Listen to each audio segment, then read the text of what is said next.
Students, आज का जो हमारा सब्जेक्ट है हेल्थ असेसमेंट, जिसका unit number 1 introduction to health assessment concept. Health assessment concept के हवाले से आज हम बेसिक टर्मिनोलॉजीज को डिस्कस करेंगे और इसको अंडरस्टैंड करने की कोशिश करेंगे। बहुत ही इम्पोर्टेंट यूनिट है। अगर इसको आज आप लोगों ने सही तरीके से समझा और सही तरीके से इसको आप लोगों ने गौर से सुना तो इंशाल्लाह आने वाले जितने भी यूनिट होंगे तो उसमें फिर आप लोगों को बहुत ज़्यादा आसानी होगी, क्योंकि इसमें हम हेल्थ असेसमेंट के हवाले से जितने भी बुनियादी टर्मिनोलॉजीज है उसको डिस्कस करेंगे। और इस यूनिट से एमसीक्यूज भी बहुत ज़्यादा आते हैं एग्ज़ाम में। तो अगर आप इसको सही तरीके से समझेंगे तो आने वाले जितने भी यूनिट्स होंगे वो आपके लिए फिर बहुत ज़्यादा आसान होंगे। सही है। तो हमारे साथ इस यूनिट के ऑब्जेक्टिव्स मौजूद है, जिसमें हम मंदरजा झेल टॉपिक्स के हवाले से बात करेंगे। सबसे पहले हम डिफाइन करेंगे हेल्थ को, कि हेल्थ किसे कहते हैं, असेसमेंट किसे कहते हैं और हेल्थ असेसमेंट से क्या मुराद है। इसको हम सही तरीके से अंडरस्टैंड करेंगे। इसके साथ साथ हेल्थ असेसमेंट के हवाले से जितने भी हमारे साथ इसेंशियल कंसेप्ट बयान किए गए हैं, डिस्क्राइब किए गए हैं, उसको हम क्या करेंगे, डिस्कस करेंगे। इसके साथ साथ हमारे साथ processes, type, method and purposes of health assessment, health assessment process के हवाले से हम बात करेंगे कि हेल्थ असेसमेंट हम कैसे करते हैं, इसमें हमारे साथ कौन कौन से स्टेप्स होते हैं। इसी तरह से हेल्थ असेसमेंट के कौन से टाइप्स है, कौन से मेथड है, किस मकसद के लिए हम हेल्थ असेसमेंट करते हैं, इसकी इम्पोर्टेंस क्या है, बगैर हेल्थ असेसमेंट के क्या हम पेशेंट को ट्रीटमेंट नहीं दे सकते। तो इसकी इम्पोर्टेंस के हवाले से बात करेंगे।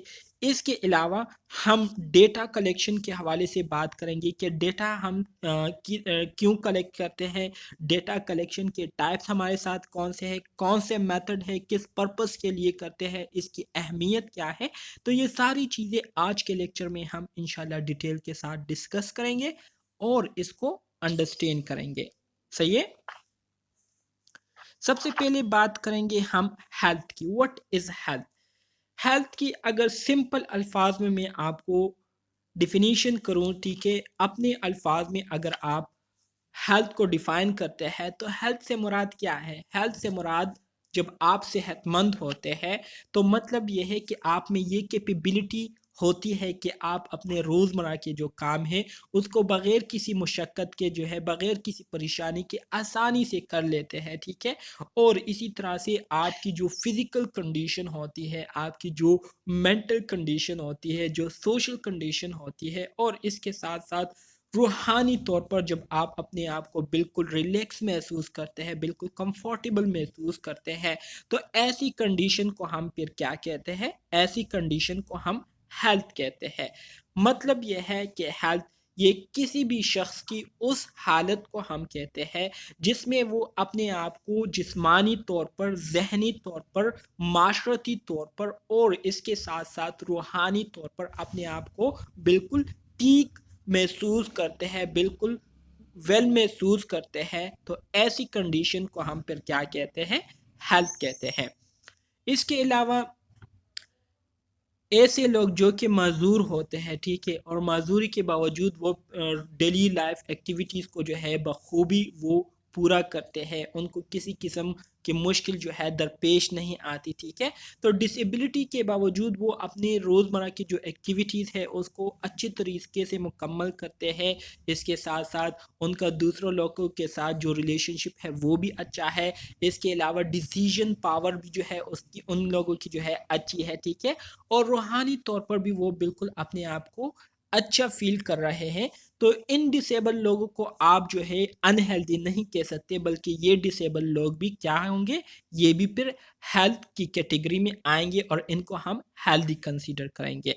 सो इसको हम क्या कहते हैं, इसको हम हेल्थ कहते हैं। यहाँ पर जो आपको सिंपल डिफिनीशन दी गई है ये सारी वही बातें हैं जो कि अभी मैंने आपको कही। कहते हैं कि health is a state of complete physical, mental and social and spiritual well-being, and not merely the absence of disease or infirmity.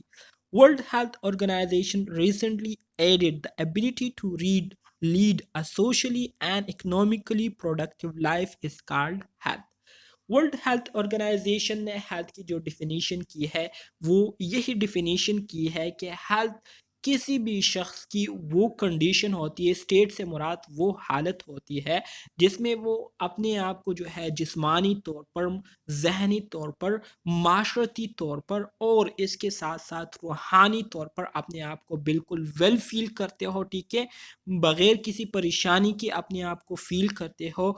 और इसके साथ साथ अगर इनमें कोई बीमारी मौजूद भी हो या कोई इन्फॉर्मिटी इनमें मौजूद भी हो और इसके बावजूद वो इन सारे कैटेगरीज पर पूरा उतरते हो, मतलब अपने डेली एक्टिविटीज़ को प्रॉपर तरीके से वो मुकम्मल कर सकते हो, ज़हनी तौर पर जो है वो बिल्कुल ठीक ठाक हो, मतलब उनकी जो डिसीजन पावर है, जो थिंकिंग पावर है, ठीक है, वो बिल्कुल ठीक है।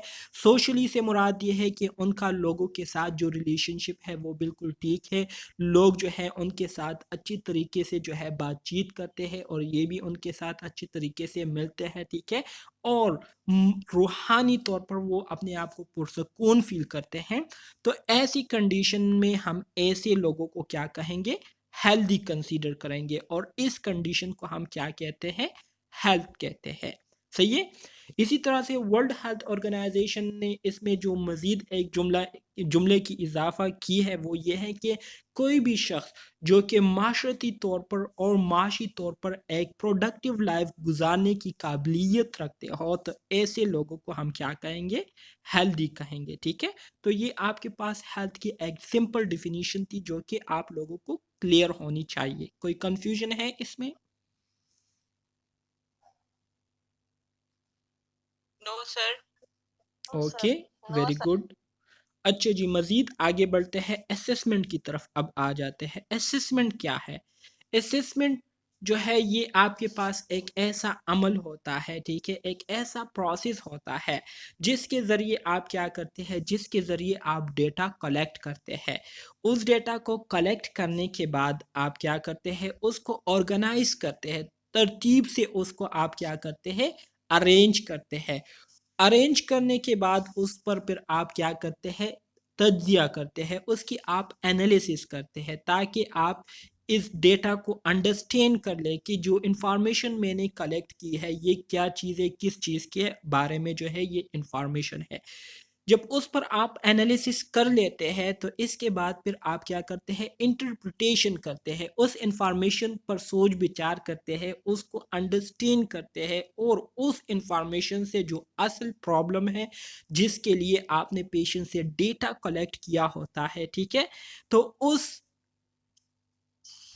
डिजीज को, उस प्रॉब्लम को आप आइडेंटिफाई करते हैं। फिर इसी इंफॉर्मेशन के बेस पर आप पेशेंट की केयर के लिए क्या करते हैं, प्लानिंग करते हैं, ठीक है, और उसी प्लानिंग को आप पेशेंट पर इम्प्लीमेंट करके उनको आप ट्रीटमेंट देते हैं और लास्ट में उनकी आप इवाल्वेशन करते हैं कि मैंने जो कुछ भी किया है आया इससे पेशेंट की हेल्थ पर पॉजिटिव असरात पड़े हैं या नहीं पड़े। तो इस पूरे प्रोसेस को हम क्या कहते हैं, इस पूरे प्रोसेस को हम असेसमेंट कहते हैं, ठीक है। असेसमेंट से मुराद ये है कि चीज़ों को असेस करना, चीज़ों को देखना, चीज़ों की जांच पड़ताल करना, ठीक है, ताकि हमें प्रॉब्लम जो है वो आइडेंटिफाई हो जाए। तो इस अमल को हम क्या कहते हैं, असेसमेंट कहते हैं। इसी तरह से यहाँ पर सिंपल डिफिनीशंस आपको दिए गए हैं, कहते हैं कि the action of assessing someone और समथिंग, जब आप किसी चीज़ को या किसी शख्स की असेसिंग करते हैं, ठीक है, उसकी आप चेकअप करते हैं, तो इस अमल को हम क्या कहते हैं, असेसमेंट कहते हैं। या द एक्ट ऑफ जजिंग और deciding the amount, value, quality और importance of something is called assessment। या आप किसी चीज़ की importance, उसकी क्वालिटी, उसकी वैल्यू, उसकी अमाउंट के बारे में जब आप जजिंग करते हैं या कोई डिसीजन लेते हैं तो इस अमल को हम क्या कहते हैं, असेसमेंट कहते हैं। सही है। जी सर। इंतहाई सिंपल है, बस ऐसे ही आप लोगों ने याद करना है जैसे मैं आपको बता रहा हूँ। सही है। मजीद आगे बढ़ते हैं हेल्थ असेसमेंट की तरफ। हेल्थ असेसमेंट क्या है, what is health assessment? Health assessment क्या है इसको अब हम अंडरस्टैंड करेंगे, ठीक है। The process of collecting, validating and clustering data about the health. जब हम हेल्थ के बारे में डेटा कलेक्ट करते हैं, ठीक है, उस डेटा को हम वैलिडेट करते हैं, ठीक है, वैलिडेट से मुराद उसको कंफर्म करते हैं कि जो इंफॉर्मेशन हमने हेल्थ के हवाले से गैदर की है, जमा की है, तो आया ये इंफॉर्मेशन एक्यूरेट है या नहीं, तो इस अमल को हम वैलिडेटिंग कहते हैं। तो वो प्रोसेस जिसमें हम हेल्थ के हवाले से, सेहत के हवाले से इंफॉर्मेशन को कलेक्ट करते हैं, उसको फिर हम वैलिडेट करते हैं, तो इस अमल को हम क्या कहते हैं? इस अमल को हम हेल्थ असेसमेंट कहते हैं। या a health assessment is a plan of care that identifies the specific need of a person and how those needs will be addressed by the healthcare system or skilled nurses facility is called health assessment। या health assessment की आप ऐसी भी definition कर सकते हैं कि health assessment ये एक ऐसा अमल होता है जिसमें हम पेशेंट के केयर के हवाले से क्या करते हैं? प्लानिंग करते हैं, और उस प्लानिंग के मुताबिक हम पेशेंट के जो नीड्स होते हैं उनके हेल्थ के लिए उनको जिस तरह की केयर की ज़रूरत होती है, तो उस नीड को आइडेंटिफाई करते हुए हम पेशेंट्स को क्या करते हैं? हेल्थ केयर सिस्टम के ज़रिए उनको वो नीड्स देते हैं या उनकी जो नीड्स है उसको पूरा कराते हैं। तो इस अमल को हम क्या कहेंगे? इस अमल को हम हेल्थ असेसमेंट कहेंगे। सही है? इसके अलावा मज़ीद सिंपल डेफिनेशन मैंने यहाँ पर मेंशन की है, कहते हैं कि health assessment is the evaluation of the health status by performing a physical exam after taking a health history।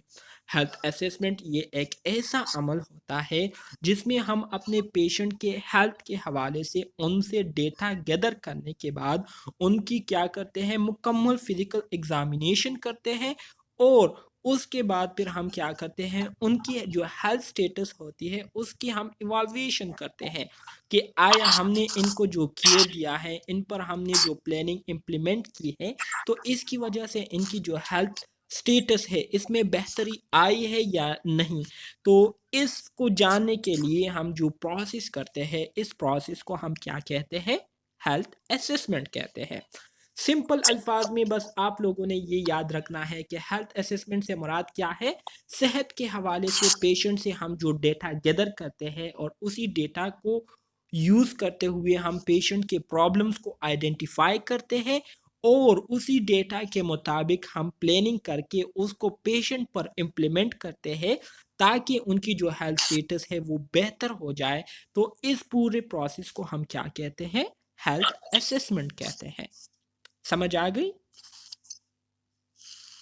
Yes, sir. Okay, very good. Sir. Yes, sir. मज़ीद आगे बढ़ते हैं, अब आ जाते हैं नर्सिंग असेसमेंट की तरफ। What is nursing assessment? Nursing assessment भी सिमिलर है, ठीक है, कहते हैं कि collection of subjective and objective data to determine a client overall level of functioning in order to make a professional clinical judgment is called nursing assessment। nursing assessment ये वो process होता है जिसमें नर्सेज जो है क्या करते हैं? पेशेंट से सब्जेक्टिव और ऑब्जेक्टिव डेटा जो है वो लेते हैं उनके सेहत के हवाले से, ठीक है, और इसी तरह से पेशेंट की जो फंक्शनिंग लेवल होती है उसको आइडेंटिफाई करते हैं, ठीक है, कि पेशेंट जो है किस हद तक जो है फंक्शनेबल है और किस हद तक जो है ये डिस्टर्ब हुए हैं या इनका जो हेल्थ स्टेटस है वो ख़राब हो चुका है, ठीक है। तो इसी के बेस पर फिर नर्सेस क्या करते हैं? प्रोफेशनली क्लिनिकल जजमेंट करते हैं, तो इसको हम क्या कहते हैं? नर्सिंग असेसमेंट कहते हैं। यहाँ पर दो टर्म्स यूज हुए हैं, subjective and objective data. Subjective data से मुराद ये वो इंफॉर्मेशन होती है जो कि पेशेंट आपको खुद बताते हैं, जैसे कि पेशेंट आपके पास आता है और आपको कहता है कि डॉक्टर साहब या नर्स आपको कहते हैं, ठीक है, कि नर्स हमारे पेट में दर्द है, ठीक है, या मुझे उल्टी आ रही है, ठीक है, या मुझे जो है कुछ अच्छा फ़ील नहीं हो रहा, ठीक है। तो ये वो इन्फॉर्मेशन है जो कि पेशेंट के बताने के बगैर हम खुद से नहीं जान सकते। तो ऐसी इन्फॉर्मेशन जो कि हमें पेशेंट के ज़रिए मिलती है और पेशेंट के ज़रिए ही जो है उसको हम जान सकते हैं, तो ऐसी इन्फॉर्मेशन को हम सब्जेक्टिव डेटा कहते हैं। जबकि ऑब्जेक्टिव डेटा ये वो इन्फॉर्मेशन होती है जो कि पेशेंट के बताए बगैर आप उसको जान लेते हैं, जैसे कि पेशेंट की अगर आप फिज़िकल कंडीशन कंडीशन को देखें जिसमें अगर उनका स्किन कलर जो है वो बहुत ज़्यादा येलोविश हो चुका हो, ठीक है, या आप उनका जो वाइटल साइन है उसको आप चेक करें, ठीक है, तो या उनके जो साइन सिम्टम है उसको आप देखें, तो ये सारी चीज़ें आपके ऑब्जेक्टिव डेटा में आता है, ठीक है, या उनके डॉक्यूमेंट्स को आप देखें तो आपको पता चल जाता है कि पेशेंट की जो हेल्थ स्टेटस है वो क्या है। तो ऐसी डेटा हम इसको क्या कहते हैं, ऑब्जेक्टिव डेटा कहते हैं। तो सब्जेक्टिव एंड ऑब्जेक्टिव डेटा कि जब हम कलेक्शन करते हैं पेशेंट की जो ओवरऑल लेवल ऑफ फंक्शनिंग है इसको जानने के लिए, तो इस तरह की जो असेसमेंट होती है इसको हम क्या कहते हैं, नर्सिंग असेसमेंट कहते हैं। Focus on the clinic, focus on the client as a person and reach to the optimal level of wellness, ठीक है। इसमें नर्सिस क्या करते हैं, इसमें नर्सिस जो है अपने जो पेशेंट होते हैं उनको एज अ ह्यूमन कंसीडर करते हुए उनकी जो वेलनेस एबिलिटी है उसको क्या करते हैं, उसको आइडेंटिफाई करते हुए पेशेंट की जो हेल्थ स्टेटस है उसको दोबारा से क्या करते हैं, रिकवर करने की कोशिश करते हैं, ताकि पेशेंट जो है पेशेंट की जो सेहत है वो दोबारा से बहाल हो और वो दोबारा से नॉर्मल लाइफ जो है वो गुजारने के काबिल हो सके। तो इस अमल को हम क्या कहेंगे, नर्सिंग असेसमेंट कहेंगे। समझ आ गई इसकी? Yes, sir. Okay, very good. फिर इसके बाद आते हैं मेडिकल असेसमेंट की तरफ। मेडिकल असेसमेंट जो है ये असल में आपके पास असेसमेंट की वो किस्म है जिसमें हम क्लाइंट की जो फिजियोलॉजिकल चेंजेस होते हैं, मतलब उसके बॉडी के जो फंक्शंस होते हैं, ठीक है, तो उसको हम क्या करते हैं, उस पर हम फोकस करते हैं और उसको हम एग्जामाइन करते हैं कि पेशेंट की जो बॉडी फंक्शन है वो किस हद तक जो है मुतासिर हुए हैं। इसमें आपके बॉडी के पेशेंट के जो इंटरनल बॉडी ऑर्गन्स है वो भी आ जाते हैं, ठीक है, और इसी तरह से उसकी डिजीज़ से रिलेटेड जो डायग्नोसिस हम करते हैं और उसके लिए फिर हम प्रॉपर ट्रीटमेंट करते हैं, तो ये सारी चीज़ें आपकी मेडिकल असेसमेंट में आती हैं, ठीक है। तो इसको हम क्या कहते हैं, इसको हम मेडिकल असेसमेंट कहते हैं। सिंपल डिफिनीशन बस ये आपने याद रखना है कि मेडिकल असेसमेंट ये वो असेसमेंट है जिसमें हम पेशेंट की जो फिजियोलॉजिकल फंक्शन है, ठीक है, उसके हवाले से हम डेटा गैदर करते हैं, जिसमें हमें बॉडी पेशेंट की जो बॉडी फंक्शन है उसके हवाले से पता चलता है कि पेशेंट की जो बॉडी फंक्शन है वो किस हद तक मुतासिर हो चुके हैं और किस हद तक जो है वो काम कर रही है, ठीक है। तो इसको हम मेडिकल असेसमेंट कहते हैं। मज़ीद आगे बढ़ते हैं इलनेस, वेलनेस और डिजीज़ की तरफ, ठीक है। इंतहाई इम्पोर्टेंट कंसेप्ट है, इसको जो है आप लोगों ने सही तरीके से अंडरस्टैंड करना है कि इलनेस क्या है, वेलनेस क्या है और डिजीज़ से क्या मुराद है। सबसे पहले हम बात करेंगे इलनेस की। What is illness? Illness, it is an abnormally highly Sir. personal and subjective feelings in which the individual physical, emotional, intellectual, and social developmental or spiritual function is thought to be diminished or impaired is called illness. Illness क्या है?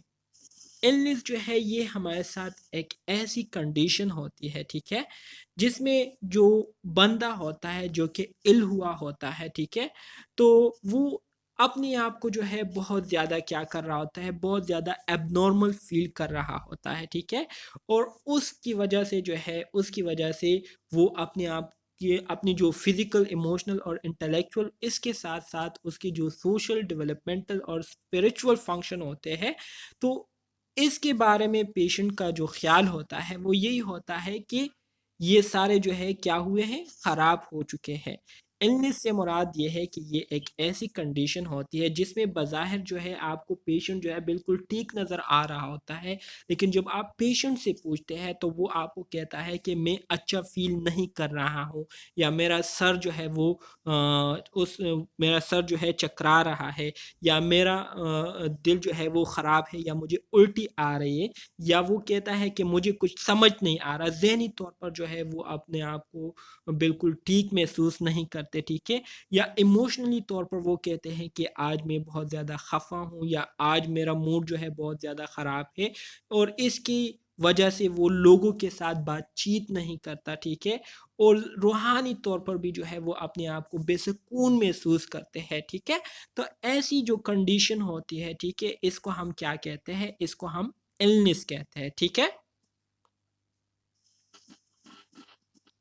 देखिए illness और disease में फ़र्क ये है कि illness में आपके पास अगर आप पेशेंट को देखें तो बज़ाहिरी आपको फ़िज़िकली वो बिल्कुल ठीक नज़र आ रहा होगा, ठीक है। लेकिन जब आप उनसे पूछते हैं तो वो आपको यही कहता है कि मैं अपने आप को सही महसूस नहीं कर रहा हूँ, ठीक है। मतलब ये एक personal highly personal subjective condition होती है जिसमें पेशेंट को जो है वो लग रहा होता है कि मैं बीमार हूँ, मैं खुद से अच्छा जो है वो फ़ील नहीं कर रहा हूँ, मुझे ये प्रॉब्लम है इस जिसकी वजह से वो नॉर्मली बिहेव नहीं कर रहा होता है, तो इसको हम इलनेस कहते हैं, ठीक है। जबकि डिजीज़ क्या है, डिजीज़ ये हमारे साथ अ डिसऑर्डर ऑफ स्ट्रक्चर या function in a human, animal और plant, specially one that produce specific symptoms or that affect specific location and is not simply a direct result of physical injury is called disease. Disease क्या है, disease ये आपके पास किसी भी शख्स की, चाहे वो ह्यूमन हो, एनिमल हो या प्लांट हो, उसके अगर स्ट्रक्चर या फंक्शन में क्या आ जाए, डिसऑर्डर आ जाए, उसमें ख़राबी आ जाए, ठीक है, और इस ख़राबी की वजह से उनमें ख़ास सिम्पटम्स या साइन सिम्पटम जो है वो प्रोड्यूस हो जाए, ठीक है। तो ऐसी कंडीशन को हम क्या कहते हैं, ऐसी कंडीशन को हम डिजीज़ कहते हैं। इसी तरह से डिजीज़ जो है ये किसी स्पेसिफिक किसी फिजिकल इंजरी की वजह से एकदम से प्रोड्यूस नहीं होती, बल्कि डिजीज़ प्रोसेस ऑलरेडी जब आप इंशाल्लाह सेकंड सेमेस्टर में आएंगे तो नेचुरल हिस्ट्री ऑफ डिजीज़ ये एक टॉपिक है जिसको आप लोग पढ़ेंगे, जिसमें डिजीज़ के हवाले से बताया जाता है कि किस तरह से बीमारी की शुरुआत होती है और किस तरह से ये बीमारी जो है टाइम के साथ बढ़ती चली जाती है, और अगर इसकी हम प्रॉपर टाइम पर केयर ना करें तो ये बीमारी जो है फिर लास्ट स्टेज में चली जाती है, जिसमें या तो ये बीमारी खुद से ख़त्म हो जाती है या वो बंदा जो है डिसेबिलिटी का शिकार हो जाता है या उस बंदे की डेथ हो जाती है। तो डिजीज़ ये वो कंडीशन है, ठीक है, जो कि एकदम प्रोड्यूस नहीं होती, जो कि फिजिकल इंजरीज की वजह से नहीं होती, बल्कि इसमें बहुत सारे माइक्रो ऑर्गेनिज्म बैक्टीरिया वगैरह जो है ये इन्वॉल्व होती है, जिसकी वजह से ह्यूमन, एनिमल, प्लांट के जो स्ट्रक्चर या जो फंक्शन होते हैं वो क्या हो जाते हैं, डिसऑर्डर हो जाते हैं, ख़राब हो जाते हैं, इम्पेयर्ड हो जाते हैं, और इस बीमारी की वजह से उन लोगों में साइन सिम्पटम जो है पैदा हो जाते हैं। तो इस कंडीशन को हम क्या कहते हैं, डिजीज कहते हैं, ठीक है। वेलनेस क्या है, वेलनेस जो है ये इलनेस के ऑपोजिट है, ठीक है। वेलनेस इलनेस के ऑपोजिट है। Is generally use to mean a healthy balance of a body, mind and soul that result in overall feeling of well-being is called wellness. Illness में बंदा जो है अपने आप को बीमार महसूस करता है, अपने आप को जो है नॉट गुड महसूस करता है, जबकि वेलनेस में जो है बंदा जो होता है वो अपने आप को बिल्कुल रिलैक्स, बिल्कुल नॉर्मल, बिल्कुल हेल्दी जो है वो फील करता है। तो इसको हम क्या कहते हैं, इसको हम वेलनेस कहते हैं। तो इलनेस, डिजीज और वेलनेस की समझ आ गई आप लोगों को? Yes sir. कोई कंफ्यूजन है इसमें?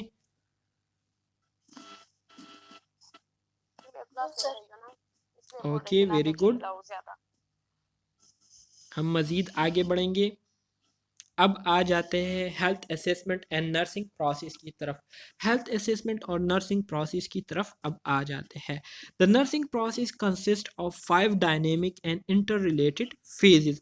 हमारे साथ जो नर्सिंग प्रोसेस होता है तो ये 5 डायनेमिक और इंटर रिलेटेड फेजेस पर मुश्तमिल होता है। 5 डायनेमिक से मुराद ये है कि ये सिचुएशन के लिहाज से चेंज होते रहते हैं। इसमें जो है आगे पीछे ये स्टेप्स हो सकते हैं अकॉर्डिंग टू पेशेंट सिचुएशन, ठीक है। तो इस वजह से यहाँ पर वर्ड डायनेमिक यूज हुआ है, और ये सारे फेजेस जो है एक दूसरे के साथ क्या होते हैं, इंटर रिलेटेड होते हैं, एक दूसरे के साथ इंटर कनेक्टेड होते हैं।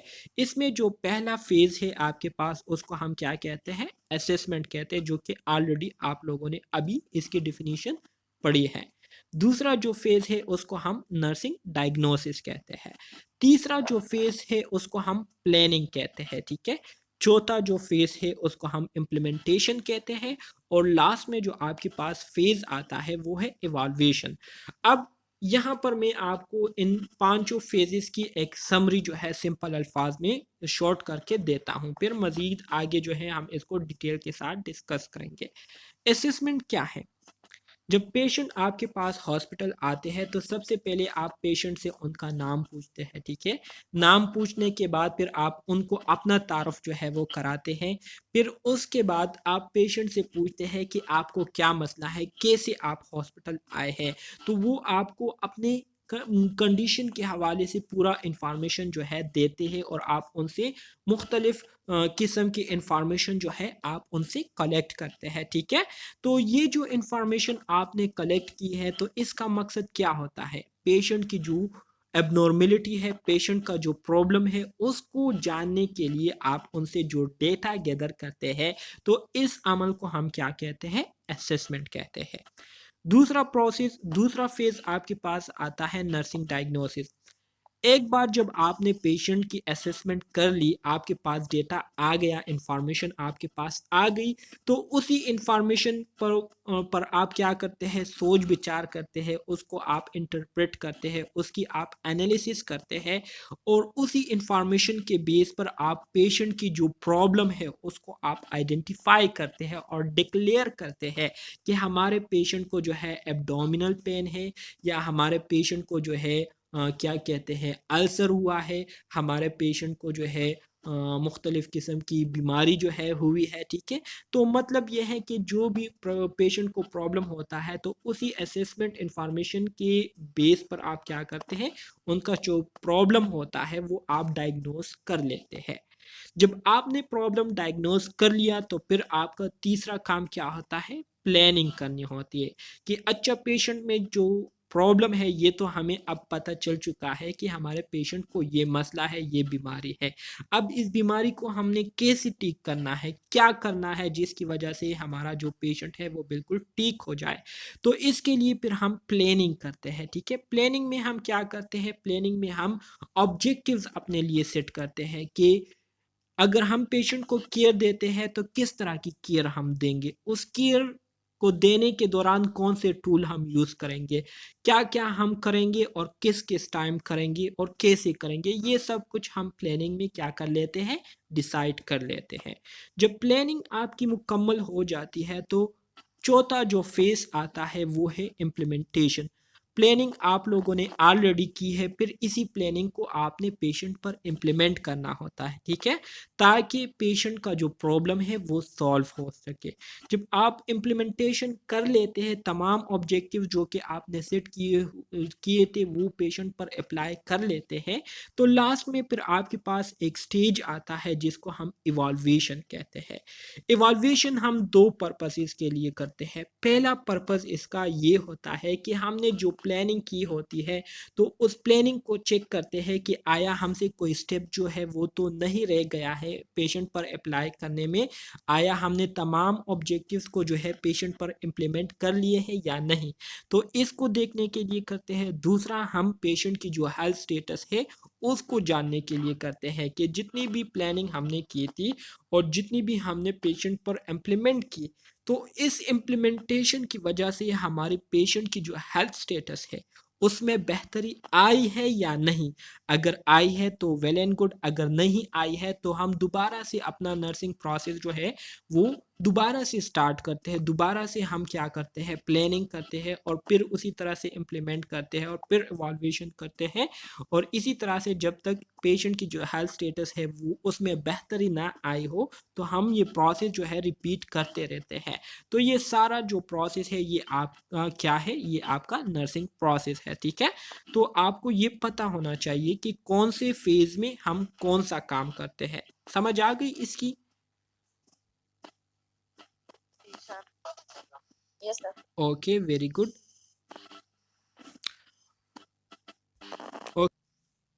ओके जी। Phases of nursing process. तो सबसे पहले एमसीक्यूज में आपसे एमसीक्यूज पूछ सकता है एग्जाम में कि how many phases of nursing process.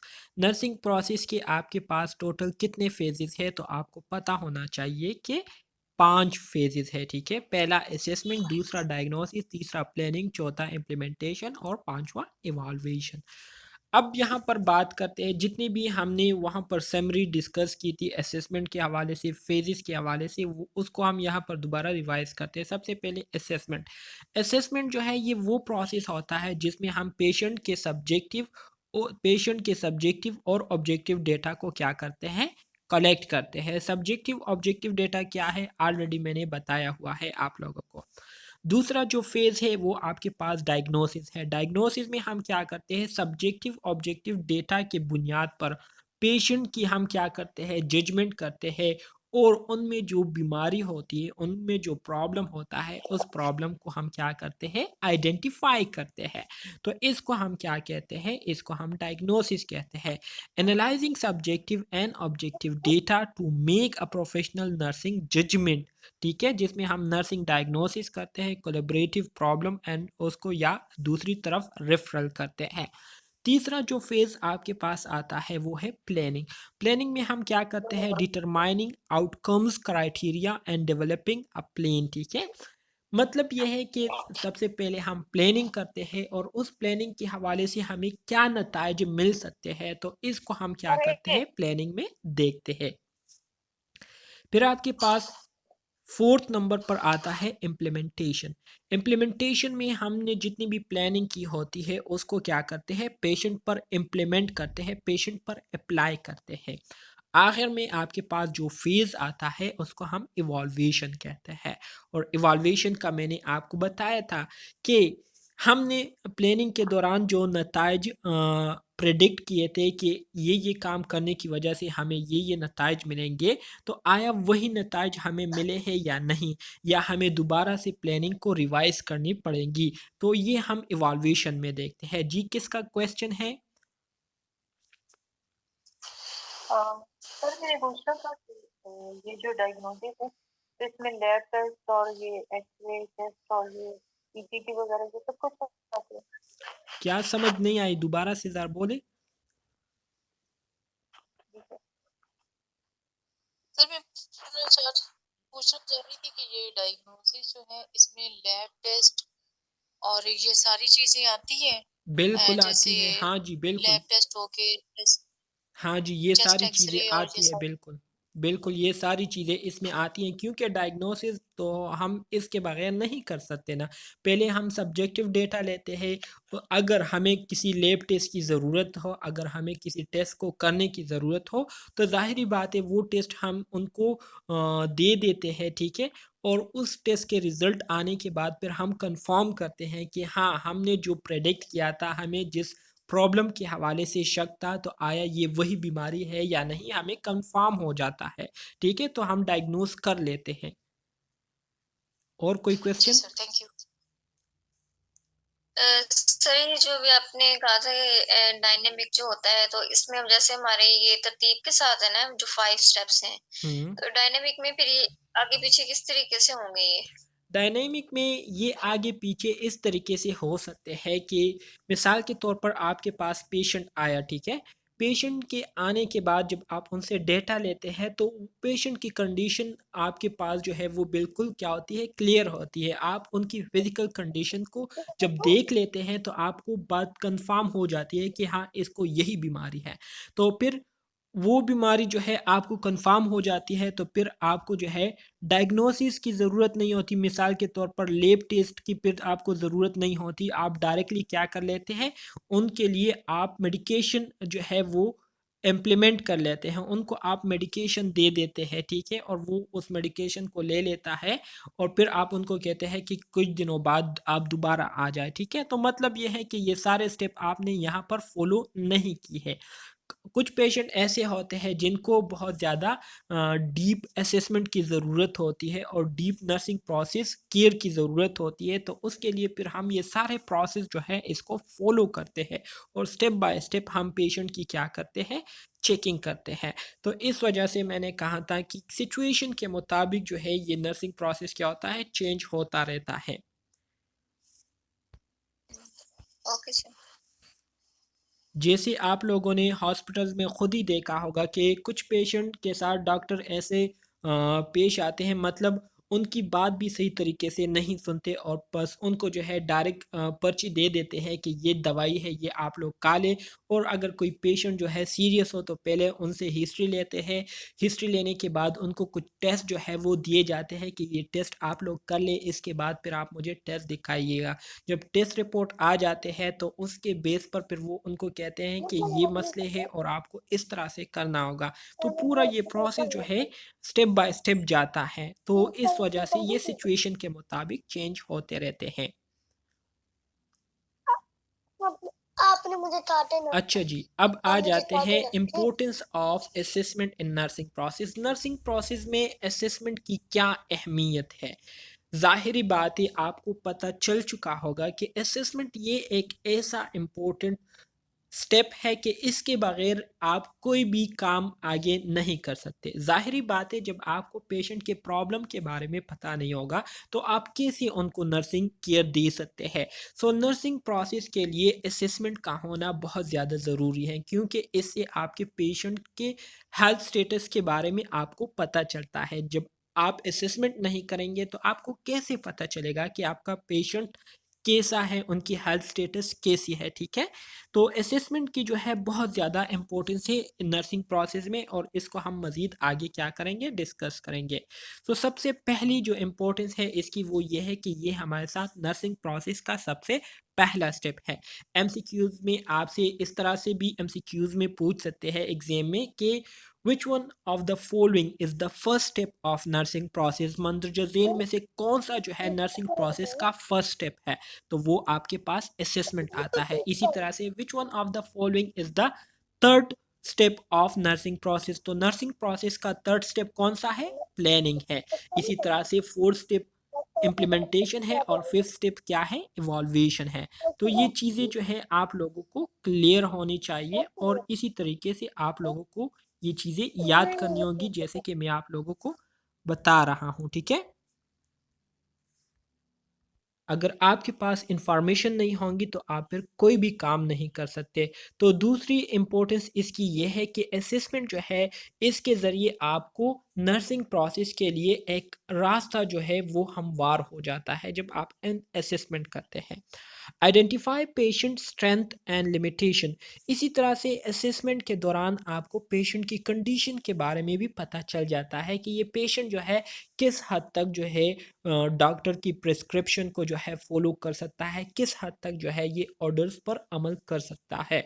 तो इसका भी जो है आपको पता चल जाता है कि आया ने ये पेशेंट जो है ये कोऑपरेटिव है या अनकोऑपरेटिव है, ठीक है? या ये जो है खुद से अपनी केयर कर सकते हैं या इनको जो है हमने केयर देनी होगी, ठीक है? तो इसका भी हमें असेसमेंट के ज़रिए ही पता चल जाता है। Perform continuously through out the nursing process. और इसी तरह से असेसमेंट ये एक ऐसा अमल है जो कि हम नर्सिंग का जितना भी पूरा प्रोसेस है, इस पूरे प्रोसेस के दौरान इसको हम वक्तन फ़वक्तन करते रहते हैं, पेशेंट से जानकारी लेते रहते हैं उनके सेहत के हवाले से, ठीक है? तो हेल्थ असेसमेंट की इतनी इम्पोर्टेंस है, ठीक है? समझ आ गई इसकी?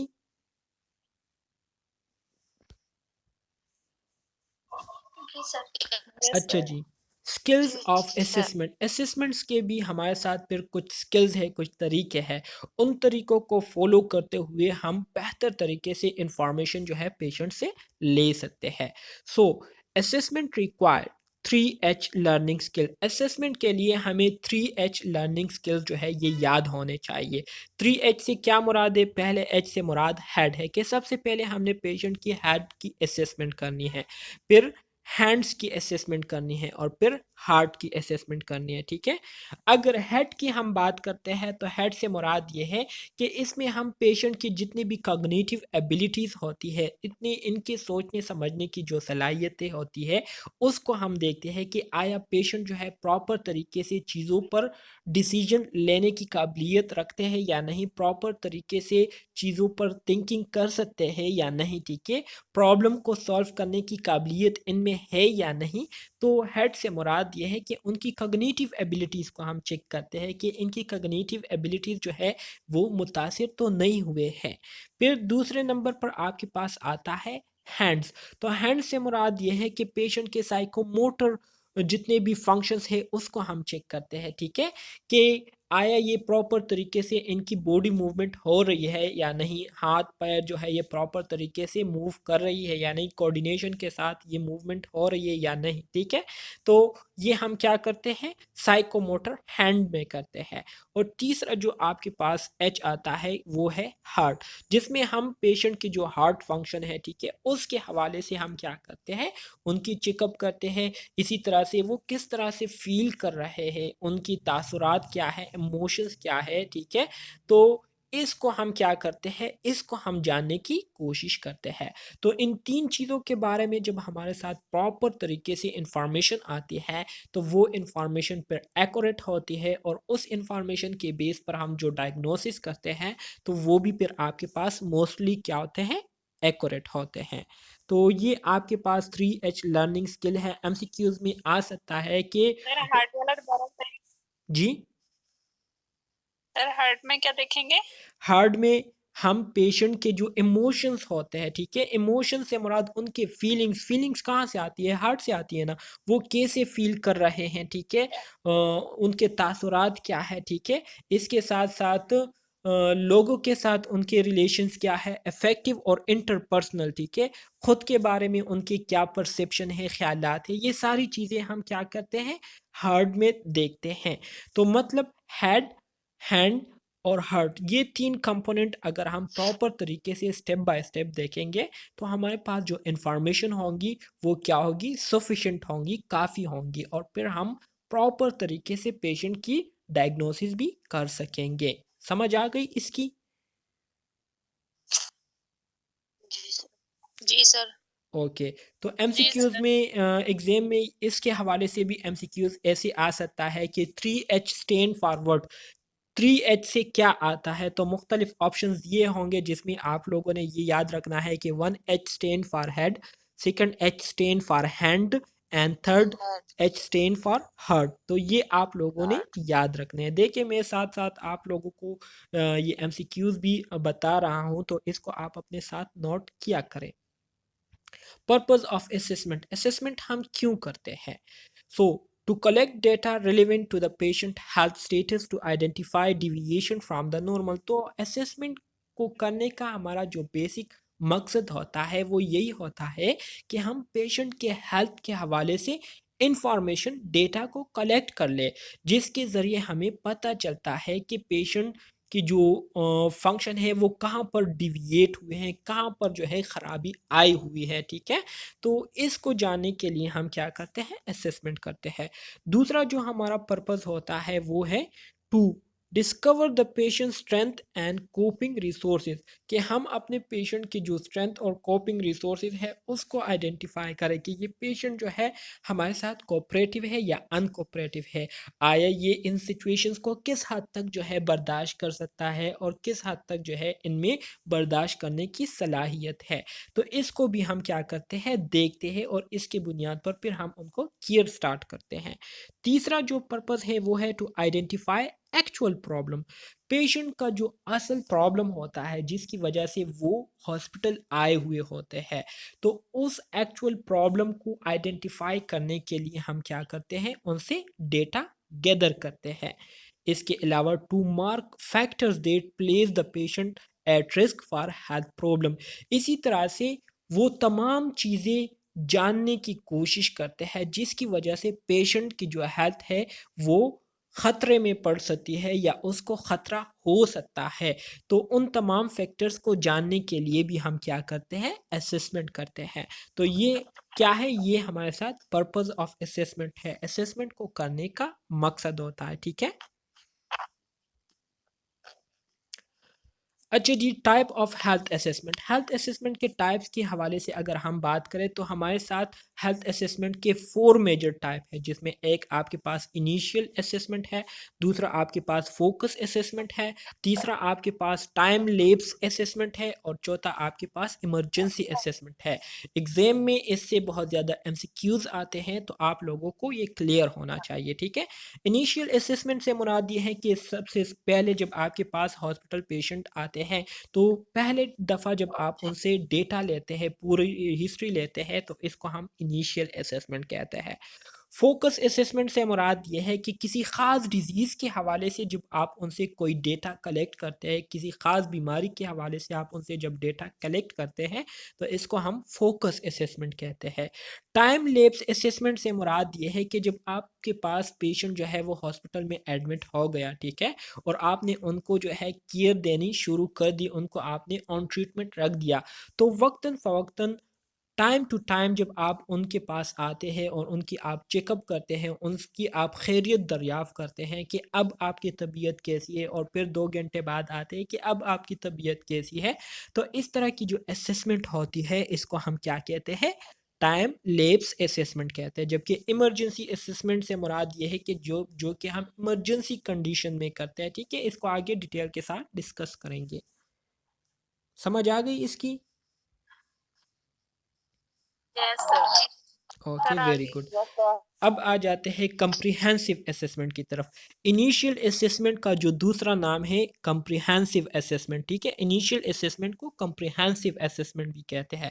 कम्प्रिहेंसिव असेसमेंट से मुराद ये है कि पेशेंट के आते ही उनसे आप सर से लेकर पाँव तक जितनी भी इंफॉर्मेशन होती है आप उनसे जब कलेक्ट करते हैं, ठीक है, जिसमें आप उनकी पूरी बायोग्राफी लेते हैं, ठीक है। मिसाल के तौर पर नाम क्या है, आपकी एज क्या है, आपका सेक्स क्या है, आपका डेट ऑफ बर्थ क्या है, ठीक है, सिंगल है या मैरिटल स्टेटस है, ठीक है। ये सारी इंफॉर्मेशन आप उनसे लेते हैं और फिर उनके हेल्थ के हवाले से इंफॉर्मेशन लेते हैं, तो इसको हम कहते हैं comprehensive assessment. Is usually the initial assessment and include detailed health history and physical examination and examine the client overall health status। वही बात है कि ये हमारे साथ इनिशियल असेसमेंट होती है, जिसमें हम पेशेंट से सेहत के हवाले से डिटेल से हिस्ट्री उनसे लेते हैं, उनकी फिजिकल एग्जामिनेशन करते हैं और उनके हेल्थ स्टेटस के हवाले से ओवरऑल डेटा हम क्या करते हैं, गैदर करते हैं। फिर आपके पास आता है focus assessment. Focus assessment is problem oriented and may be the initial assessment or ongoing assessment, ठीक है।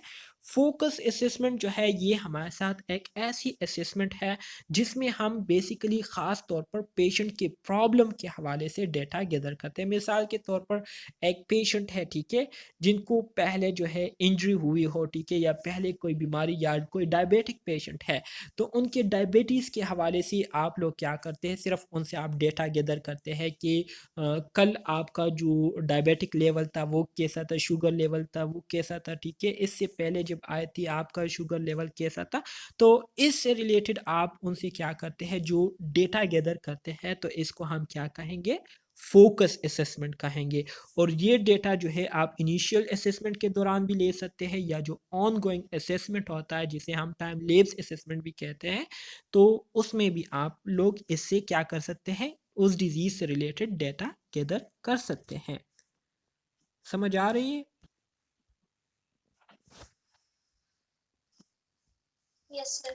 Initial assessment and initial assessment yes sir. is also called an admission assessment। वही बात है जो कि मैंने आपको कही थी कि स्टार्ट में ही हॉस्पिटल में आपके पास जो पेशेंट आते हैं एडमिशन के टाइम पर, तो उनसे आप जो डेटा गैदर करते हैं, ठीक है, तो इसको हम इनिशियल असेसमेंट कहते हैं, ठीक है। इस perform when the client enter a ward through OPD. OPD के ज़रिए जब वो वार्ड में एंटर होते हैं, तो उस दौरान आप उनसे फर्स्ट टाइम जो डेटा लेते हैं, इसको हम इनिशियल असेसमेंट कहते हैं। The purpose is to evaluate the client health status, to identify functional health pattern that are problematic and to provide an in-depth comprehensive database which is critical for evaluating changes in the client health status in subsequent assessment। वही बातें हैं जो कि अभी मैंने आपको कही थी कि इनिशियल हेल्थ असेसमेंट हम इसलिए करते हैं ताकि हम पेशेंट की जो हेल्थ स्टेटस है उसको सर से लेकर पाँव तक जो है प्रॉपर तरीके से उसको हम जान सके।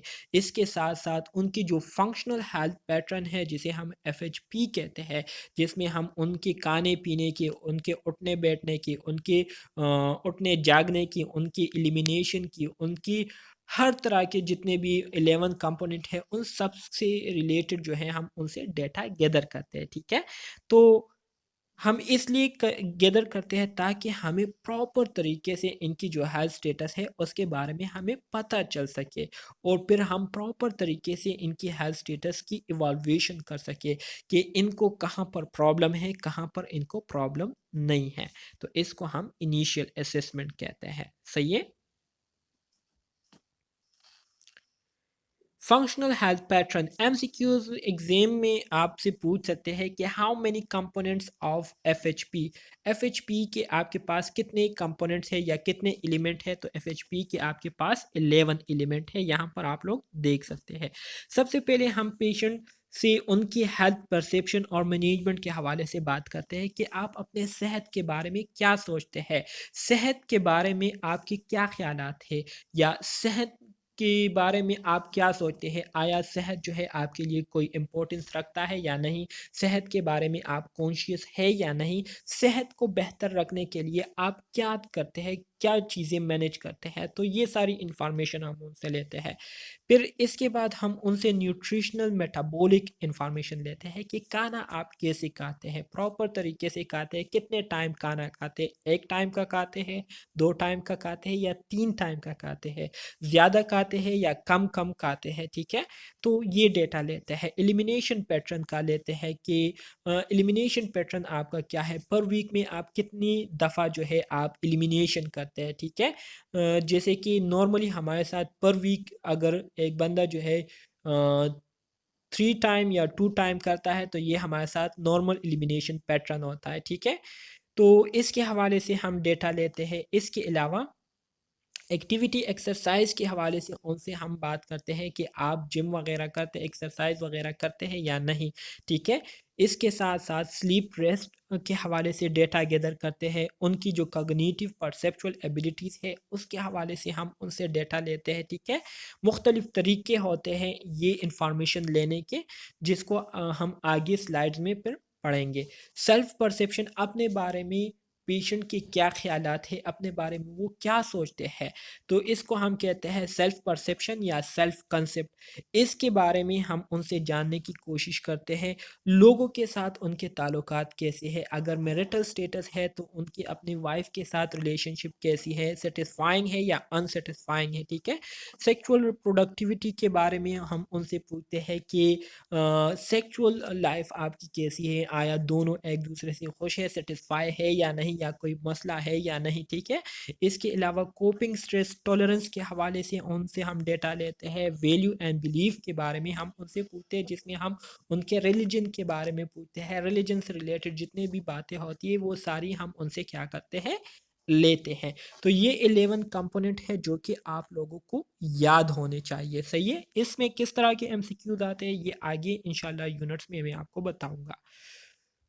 अच्छा जी, problem focus assessment. Problem focus assessment जैसे कि स्टार्ट में ही मैंने आपको कहा कि प्रॉब्लम फोकस असेसमेंट ये हमारे साथ असेसमेंट की वो किस्म है जिसमें हम क्या करते हैं, a problem focused assessment collect data about problem that has already been identified। जैसे कि एग्जांपल मैंने आपको दिया कि एक पेशेंट है जो कि डायबिटिक है। तो डायबिटिक पेशेंट जैसे ही हॉस्पिटल आते हैं तो नर्स उनसे कोई और इन्फॉर्मेशन नहीं लेता बल्कि उनकी डायबिटीज़ के हवाले से उनसे पूछता है कि पिछले टाइम जब आप आए थी, ठीक है, विज़िट किया था आपने, तो उस टाइम आपका शुगर लेवल क्या था, उनकी रिपोर्ट देखती है। ठीक है, और उसके बाद फिर उनकी कंडीशन के मुताबिक, उनके प्रॉब्लम के मुताबिक उनसे क्या करती है, डेटा लेती है। This type of assessment has a narrower scope and has a shorter time frame than the initial assessment. ज़ाहिरी बात है, प्रॉब्लम ऑलरेडी हमें मालूम है, ठीक है, तो इस वजह से इस पर हमारा टाइम इतना ज़्यादा नहीं लगता बनिस्बत इनिशियल असेसमेंट के, जिसमें हमें प्रॉब्लम के बारे में पता नहीं होता, और इस वजह से उसमें प्रॉब्लम को आइडेंटिफाई करने में हमें बहुत ज़्यादा टाइम लगता है। लेकिन जो प्रॉब्लम फोकस असेसमेंट है, ये हमारे साथ एक शॉर्टर टाइम फ्रेम प्रोसेस है, मतलब इसमें हमारा टाइम ज़्यादा नहीं लगता, ठीक है, क्योंकि प्रॉब्लम ऑलरेडी पहले से ही वो आइडेंटिफाइड डायग्नोज हो चुका होता है। In problem focused assessment, nurse determine whether the problem will still exist and whether the status of the problem has changed. Problem focus assessment में नर्सिस का काम ये होता है कि इन्होंने देखना होता है कि आया पेशेंट को पहले जो प्रॉब्लम था, पहला जो मसला था, आया वो मसला अभी भी मौजूद है या उसमें किसी किस्म की तब्दीली आई है या नहीं, मतलब इम्प्रूवमेंट आई है या मज़ीद ख़राब हुई है या वो ठीक हो चुकी है, ठीक है। इसलिए नर्सिस क्या करते हैं, प्रॉब्लम फोकस असेसमेंट करते हैं। This assessment also include the appraisal of any new ignore और मिसडायग्नोज प्रॉब्लम, ठीक है। इस असेसमेंट के दौरान जो है नर्सिस क्या करते हैं, अप्रेजल ऑफ एनी न्यू, मतलब अगर कोई नया काम, कोई नई बात जो है वो पेशेंट को बतानी हो तो वो बताते हैं, ठीक है, या अगर कोई चीज़ जो है वो पहले इग्नोर किया गया हो, पेशेंट ने इग्नोर किया हो, ठीक है, या हॉस्पिटल से इग्नोर हुआ हो, तो उसको क्या करते हैं, इंक्लूड करते हैं या उसको जो है छोड़ते हैं, या अगर किसी किस्म की मिसडायग्नोज प्रॉब्लम हुई है तो उसको क्या करते हैं, करेक्ट करते हैं।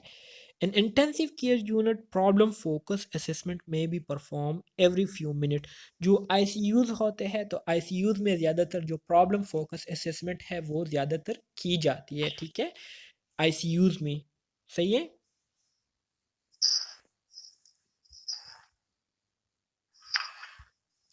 Time lapse assessment, time lap assessment या ongoing assessment, time lapse assessment को जो है ऑन गोइंग असेसमेंट भी कहते हैं, ठीक है, किसी किस्म की कंफ्यूजन आप लोगों को नहीं होनी चाहिए। सो आ जाते हैं टाइम लैप्स असेसमेंट की तरफ। Time lapse assessment is another type of assessment takes place after the initial assessment to evaluate any change in the client functional health, ठीक है। एडमिशन के टाइम जब आप लोग इनिशियल असेसमेंट कर लेते हैं और पेशेंट को एडमिट करने के बाद उनको ट्रीटमेंट स्टार्ट कर लेते हैं, तो ट्रीटमेंट स्टार्ट करने के बाद हम टाइम टू टाइम पेशेंट को विज़िट करते हैं और पेशेंट की जो हेल्थ स्टेटस है उसके हवाले से हम पेशेंट से पूछते हैं कि अब कैसे आप महसूस कर रहे हैं, अब आपकी कंडीशन क्या है, ठीक है, कैसे आप अपने आप को फील कर रहे हैं। तो इसको हम क्या कहते हैं, इसको हम टाइम लैप्स रीअसेसमेंट या असेसमेंट कहते हैं, सही है। Nurse perform time lapse assessment या reassessment when substantial period of time have elapsed between the assessment, ठीक है। नर्सेज जो है टाइम लैप्स असेसमेंट तब करते हैं जब केयर दे रहे हो और केयर के दौरान जब टाइम गुजर जाता है, तो टाइम गुजरने के बाद वो दोबारा से अपने पेशेंट की तरफ चक्कर लगाते हैं उनका हाल जानने के लिए, तो इसको हम क्या कहते हैं, टाइम लैप्स असेसमेंट कहते हैं। Periodic output, patient clinic visit, home health visit या हेल्थ एंड डेवलपमेंटल स्क्रीनिंग, ठीक है। तो ये सारी चीज़ें हमारे साथ टाइम लैप्स असेसमेंट में आती हैं। समझ आ गई इसकी? Yes sir. कोई कंफ्यूजन है अभी तक जितना भी हमने यस पढ़ा सर। है? Yes sir. क्या कंफ्यूजन है आप नो सर। सब clear. Okay, okay, very good. No अब सर, कोई ओके जी, क्लियर वेरी है गुड, बिल्कुल। क्लियर है, सही है, वेरी गुड। अब आ जाते हैं इमरजेंसी असेसमेंट की तरफ। इमरजेंसी असेसमेंट क्या है? Emergency assessment takes place in life threatening situation in which the preservation of life is the top priority. Emergency assessment जो है बेसिकली मिसाल के तौर पर जब रोड ट्रैक एक्सीडेंट हो जाते हैं, तो रोड ट्रैक एक्सीडेंट में हमारे पास जो क्लिनिक जब जब क्लिनिक में या हॉस्पिटल में पेशेंट आते हैं तो सबसे पहले हम उनकी क्या करते हैं, सबसे पहले हम उनकी एयरवे चेक करते हैं, ठीक है, या उनकी सर्कुलेशन चेक करते हैं कि सर्कुलेशन प्रॉपर तरीके से कहीं पर ब्लीडिंग तो नहीं हो रही या इनकी एयरवे तो ब्लॉक नहीं हो चुकी है। तो इस तरह की जो असेसमेंट होती है, ठीक है, जिसके ज़रिए हम पेशेंट की जो लाइफ है उसको क्या करते हैं, बचाते हैं और बचा सकते हैं। तो ऐसी असेसमेंट को हम क्या कहते हैं, इमरजेंसी असेसमेंट कहते हैं। सही है, समझ आ गई इसकी? जी Often sir. the client difficulties involve airway, breathing and circulatory problem, ठीक है, जिसमें हम पेशेंट की जो ABCs होती है, ए मीन एयरवे चेक करते हैं, बी मीन उनकी ब्रीथिंग को चेक करते हैं कि ब्रीथ कर रहा है या नहीं, ठीक है। इसके साथ साथ सर्कुलेटरी प्रॉब्लम को चेक करते हैं कि सर्कुलेशन प्रॉपर तरीके से हो रही है या नहीं, या कहीं पर ब्लीडिंग तो नहीं हो रही, तो उस ब्लीडिंग को हमने क्या करना होता है, स्टॉप करना होता है। इसके अलावा sudden changes in self concept, patient अपने बारे में उनके जो तासुरात होते हैं वो एकदम से चेंज हो जाते हैं। मतलब यह है कि अगर एक बंदा मुसलसल डिप्रेशन का शिकार हो, मुसलसल जो है वो प्रॉब्लम को फेस कर रहा हो, मुसलसल वो क्राइसिस का शिकार हुए हों, तो कुछ लोग ऐसे होते हैं जो कि हार मान जाते हैं और इस वजह से वो फिर उन प्रॉब्लम से अपने आप को छुड़ाने के लिए मुख्तलिफ़ किस्म के थिंकिंग में पड़ जाते हैं, मुख्तलिफ़ किस्म के उनको सुसाइडल थॉट्स आते हैं कि अगर मैं ये काम करूँगा तो मेरे ये मसाइल जो है ये ख़त्म हो जाएँगे। तो ऐसी कंडीशन में हम क्या करते हैं, पेशेंट की इमरजेंसी असेसमेंट करते हैं, या रोल और रिलेशनशिप से मुराद ये है कि नहीं मिल रही जो कि उनको मिलनी चाहिए, या उनके अपने पार्टनर के साथ रिलेशन जो है वो अच्छे नहीं जा रहे, ठीक है, जिसकी वजह से वो डिप्रेशन का शिकार है, ठीक है, स्ट्रेस का शिकार है। तो ऐसी सिचुएशन में हम क्या करते हैं, इमरजेंसी असेसमेंट करते हैं। सही है। Emergency assessment focus on a few essential health pattern and is not comprehensive. Emergency assessment में आप लोगों ने याद रखना है कि इमरजेंसी असेसमेंट में हम कुछ चीज़ों को देखते हैं, ठीक है, इसमें हम मुकम्मल चेकअप पेशेंट की नहीं करते, मुकम्मल डेटा जो है पेशेंट के हवाले से नहीं गैदर करते, बल्कि पेशेंट की कुछ इंपॉर्टेंट जो कंपोनेंट है उसको देखते हैं। जैसे कि अभी मैंने आपको बताया कि एयरवे चेक करना, ब्रीथिंग चेक करना, सर्कुलेटरी प्रॉब्लम, ये सारी चीज़ें जो है ये आपके पास क्या है, ये आपके पास कुछ एसेंशियल हेल्थ प्रॉब्लम है या पैटर्न्स है जो कि हम इमरजेंसी असेसमेंट में चेक करते हैं। अगर ये नॉर्मल हो तो फिर हमारे साथ पेशेंट खतरे से बाहर होता है, अगर नॉर्मल ना हो तो पेशेंट को खतरा होता है कोलैप्स होने का। Importance of nursing health assessment, nursing health assessment की क्या अहमियत है? नर्सिंग हेल्थ असेसमेंट जो है ये हमारे साथ सबसे पहली बात तो ये है कि ये एक सिस्टमेटिक और एक continuous collection of client data है। कि नर्सिंग हेल्थ असेसमेंट मतलब नर्सिस जो हेल्थ के हवाले से डेटा गैदर करते हैं, तो ये एक सिस्टमेटिक से मुराद ये है कि एक proper step by step method के ज़रिए ये लोग क्या करते हैं, पेशेंट से डेटा कलेक्ट करते हैं, ठीक है।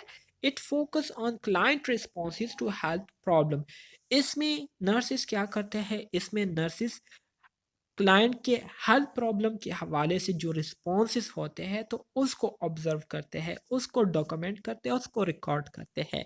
The nurse carefully examine the client body parts to determine any abnormality, nurses जो है वो क्लियरली अपने पेशेंट की जो बॉडी पार्ट है, जो फिजिकल एग्जामिनेशन है उसको क्लियरली करते हैं ताकि किसी भी किस्म की एबनॉर्मेलिटी जो है उसको वो क्या कर सके, एग्जामाइन कर सके, आइडेंटिफाई कर सके।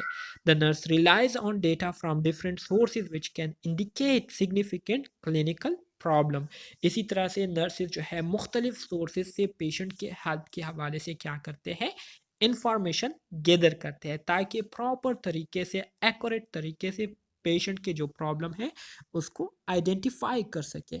तो ये हमारे साथ क्या है, ये हमारे साथ नर्सिंग हेल्थ असेसमेंट की अहमियत है, ठीक है। इसके साथ साथ provide a baseline use to plan the client care, ठीक है, पेशेंट को केयर देने के लिए नर्सेज हेल्थ असेसमेंट इसलिए करते हैं ताकि वो क्या करे, पेशेंट को केयर करने के लिए एक प्रॉपर प्लानिंग कर सके। सही है, तो इसलिए भी वो क्या करते हैं। 6 health sorry helps the nurse to diagnose client problem and the intervention.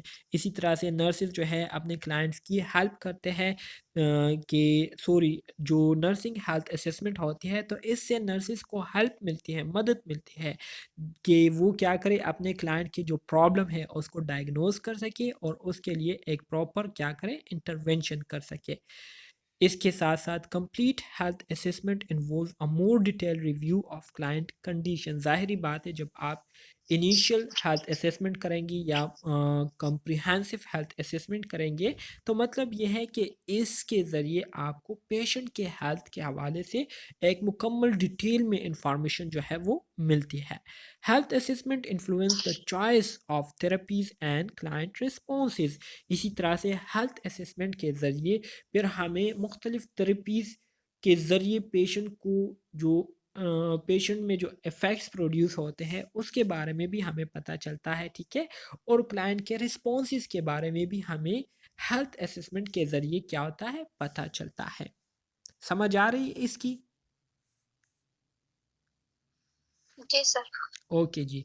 Assessment process, फिर यहाँ पर हमारे साथ असेसमेंट प्रोसेस आ जाता है। तो असेसमेंट के हवाले से अगर हम बात करें तो असेसमेंट प्रोसेस में भी हमारे साथ कुछ स्टेप्स हैं, ठीक है। जो पहला स्टेप है असेसमेंट, तो इस असेसमेंट में भी हमारे साथ मंदरजा झेल क्या है, स्टेप्स है, ठीक है। तो पहला जो स्टेप है वो है कलेक्ट डेटा, जिसमें हम डेटा कलेक्ट करते हैं। डेटा को कलेक्ट करने के बाद हमारे साथ जो दूसरा काम होता है वो होता है उस डेटा को ऑर्गेनाइज करना, उसको प्रॉपर तरीके से अरेंज करना ताकि उसको रीड करना हर एक हेल्थ केयर मेंबर के लिए आसान हो, ठीक है, और बेहतर तरीके से उसको अंडरस्टैंड कर सके। तीसरा जो स्टेप है वो है वैलिडेट द डेटा। जो इन्फॉर्मेशन आपने अपने पेशेंट से ली है, आया वो इन्फॉर्मेशन करेक्ट है या इनकरेक्ट है। तो इसको जानने के लिए हम दोबारा से उनसे क्या करते हैं, रिव्यू कराते हैं, उनसे दोबारा से वही क्वेश्चन पूछते हैं। अगर वो हमें दोबारा से वही सेम जवाब देता है तो इससे मुराद ये है कि हमने क्या किया, डबल चेकिंग की, ठीक है, मतलब डबल चेक कर लिया कि हाँ ये पेशेंट जो कह रहे हैं बिल्कुल ठीक कर रहे हैं। तो इसको कहते हैं वैलिडेट द डेटा। तीसरा चौथा जो हमारे पास प्रोसेस में स्टेप आता है, ठीक है।